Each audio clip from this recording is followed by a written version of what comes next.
All right, so it's good to see you. I wanted to talk to you a little bit today about the teachings of Jesus. I'm in the midst of a Bible class right now, so it's big on my mind. I'm teaching about the New Testament this year, so a big part of our Science of Mind teaching, the teachings of Jesus, right in the middle of the Science of Mind textbook is a section called the Teachings of Jesus, and Ernest Holmes certainly believed in those teachings, so just wanted to touch on that a little bit today. You know, in the Bible, we see this evolution of thinking from the Hebrew Bible, what we call the Old Testament, into the New Testament, where in the beginning, God is speaking to a tribe, the Israelites, the Jews. He's speaking to that tribe, and that tribe is moving their way through the desert and going into the Promised Land, and then being conquered and being dispersed. And the value of the tribe is what's really promoted the most. And by the time Jesus arrives, which is about 300 years after the Old Testament closes, Jesus is bringing a new idea about the value of the individual. And he teaches about the value of the individual.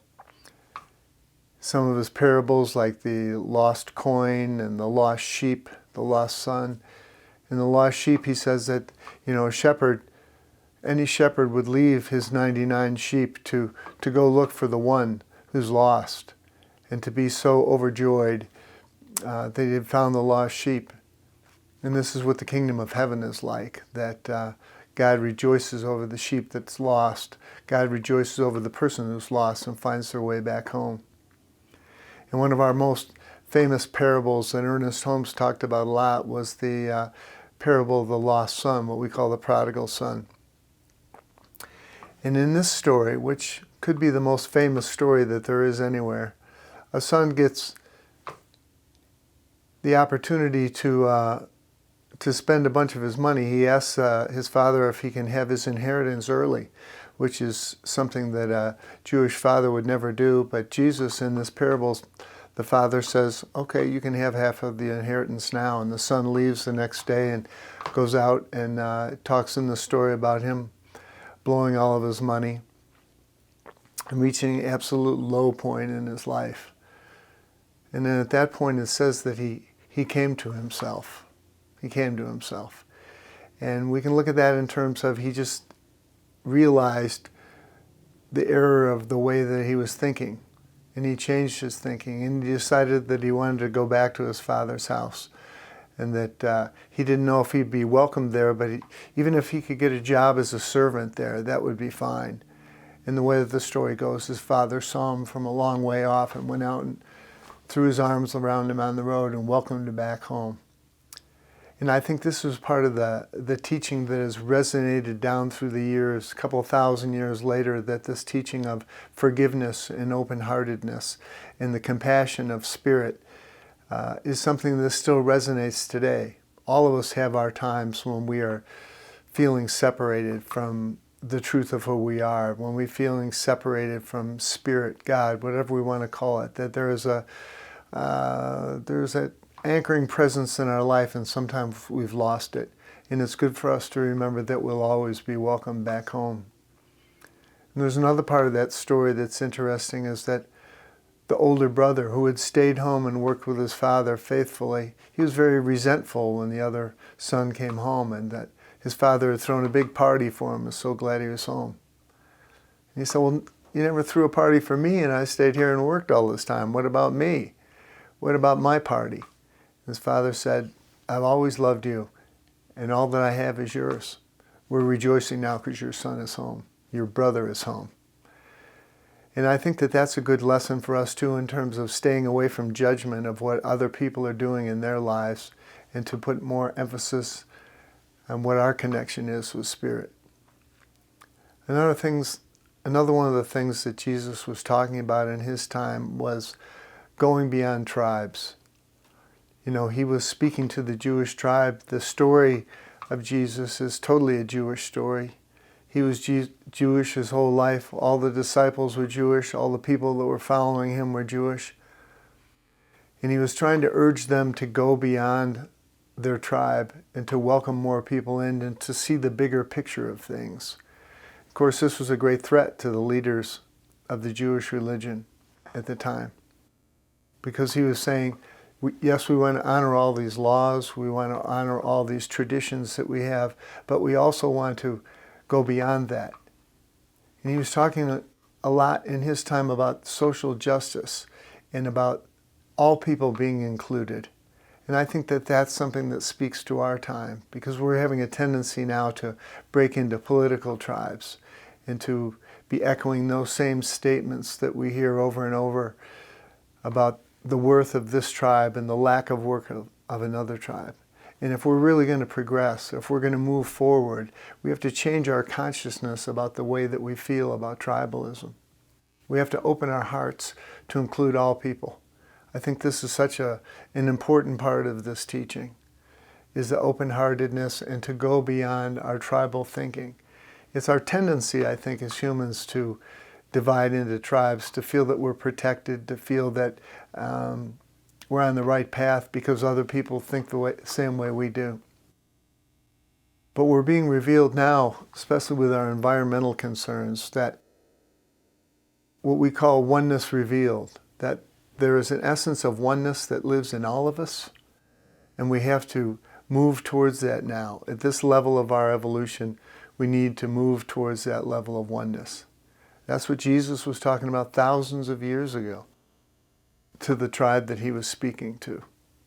When he talks about the Good Samaritan, he talks about a man walking along the road and who was jumped by robbers and left by the side of the road, and two of the people from his tribe, a priest and a Levite, walked by him. Now they probably had their own reasons for walking by. Maybe they thought he was faking, or maybe they thought he was dead and it would be unclean to touch him. Maybe they thought that someone was going to jump out. We don't know what their reasons were for going by. But the way that the story goes, a Samaritan stopped by to help. And it's because he was thinking more about what would happen to the guy by the road than what would happen to him.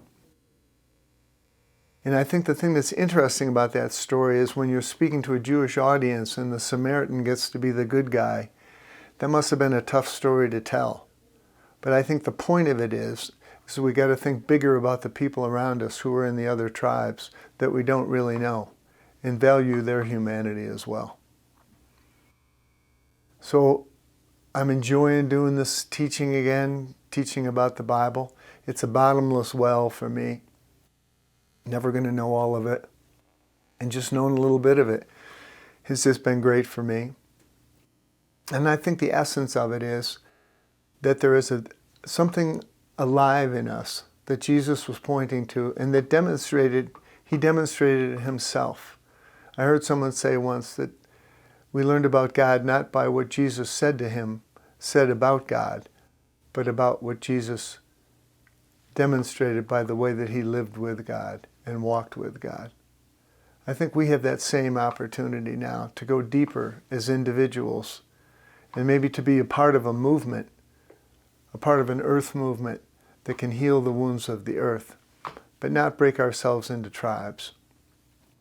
So that's my thought, and I hope that you will take that to heart and develop that relationship with Spirit within you, and open your heart to those who might appear to be in different tribes. Thank you much.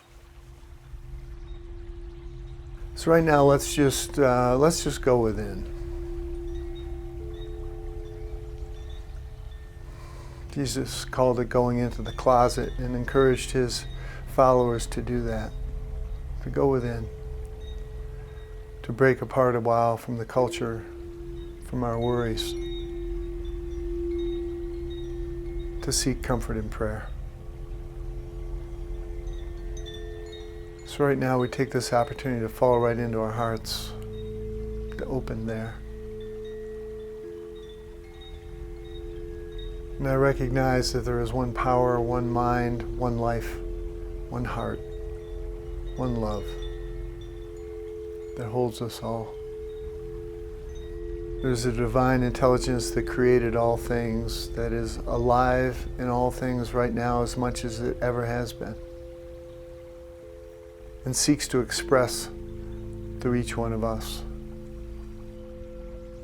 So I know that I'm connected with that wisdom, with that intelligence, that love.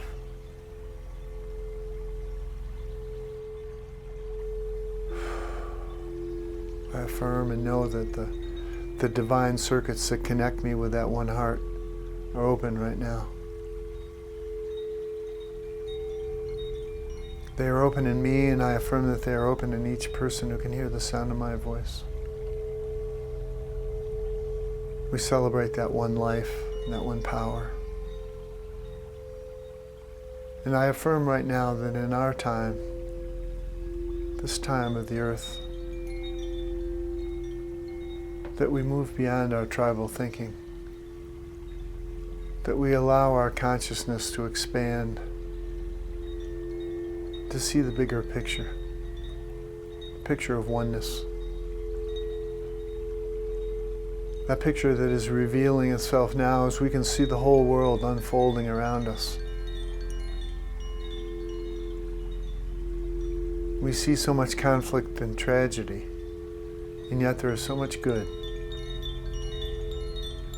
I affirm that we can open to that now, that we can really see each other, that we can see our shared humanity,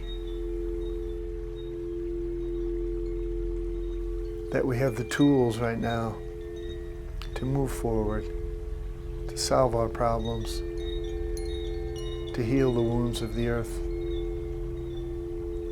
I affirm that that's the business that we're up to this day.